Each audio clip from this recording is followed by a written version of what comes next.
ঈদের 2 দিন আগে এরকম একটা ঘটনা ঘটবে সত্যিই ভাবিনি। দুর্ঘটনা আসলে বলে কয়ে আসে না। আসসালামু আলাইকুম।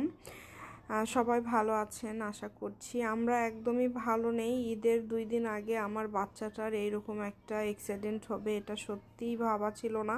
আসলে দুর্ঘটনা কখনো বলে কয়ে আসে না। ও একা একই বিছানার উপর খেলতে খেলতে বিছানাতে পড়ে গিয়ে ওর হাতে লেগেছে এবং তারপরে একটু কান্না করছিল, ব্যথা ব্যথা বলছিল। আমি ভাবছিলাম যে বিছানার উপর পড়ে গিয়েছে, বিছানায় লাগে হয়তো বা ভাঙবে না, এমনি থেকে একটু ব্যথা পেয়েছে। তো আমি তেল মালিশ করা থেকে বরফ দেওয়া, পানি দেওয়া সব কিছুই করেছি। তো তারপরে দেখলাম যে ও একটু বেশি কান্না করছে এবং হাত নড়াতে পারছে না।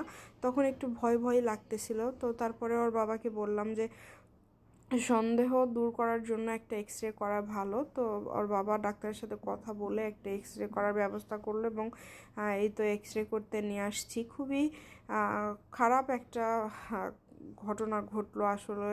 এরকম বছরের একটা দিন সামনে আর তার মধ্যে এরকম একটা ঘটনা ঘটলো। এক্স রে করার পরে আসলে দেখা গেল ওর হাত একটুখানি ভেঙে গিয়েছে। খুব বেশি ভাঙেনি, তবে হাতের কবজির উপরে একটুখানি হাত ভেঙে গিয়েছে। এই জন্যে আসলে অনেক ব্যথা ব্যথা করছিল।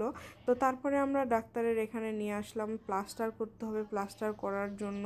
তো প্রথমে সারফারাজ একটু ভয় পাচ্ছিল যে ব্যথা দিবে বা হাত টেনে দিবে বা জোরে দিবে কিনা।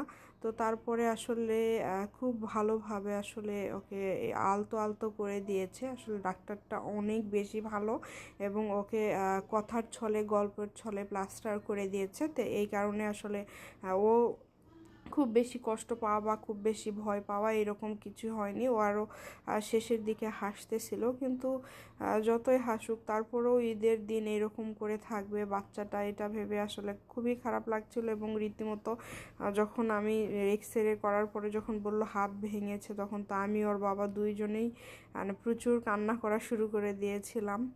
তো সবাই ওর জন্য দোয়া করবেন। 14টা দিন এই অবস্থায় এখন ওকে থাকতে হবে। ও অনেক বেশি চিন্তা করছিল যে স্কুল ছুটি, নানির বাসায় যাবে, ঘুরবে, সব কিছুই আসলে বৃথা। এখন কোনো কিছুই আর হবে না। তো আমি বলছিলাম বাবা সমস্যা নাই, আল্লাহ তোমাকে তাড়াতাড়ি সুস্থ করে দিক, এরপরে তুমি ঘুরতে যেও, তোমাকে বেড়াতে নিয়ে যাবো, সব কিছু করবো। এই কয়েকটা দিন একটু তুমি রেস্টে থাকো।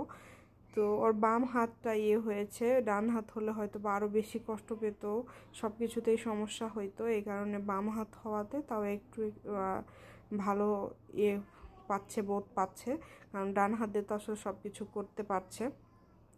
তো এই তো এখন ওকে আমরা বাসায় নিয়ে যাচ্ছি। ঈদের আগে এরকম একটা ঘটনা ঘটলো, সত্যি খুবই খারাপ লাগছে। সবাই সারফারাজের জন্য দোয়া করবেন। ও খুবই মানে হয় না, খুব অ্যাক্টিভ একটা বাচ্চা সব কিছুতে। তো সবাই দোয়া করেন ওর জন্য।